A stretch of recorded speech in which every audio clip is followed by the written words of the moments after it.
kører vi i tomgang. Og den starter første gang og hver gang nu.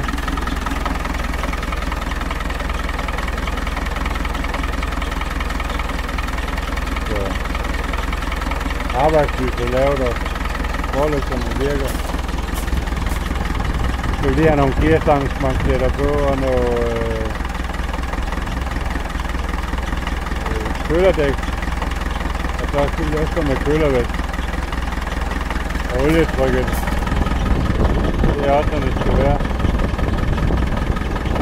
Men der skal alligevel lidt olie og oliefilter på. Så brændstofpumpen skal lige have et par nye pakninger i bunden, så den drypper lidt. Det er det, der kaster det op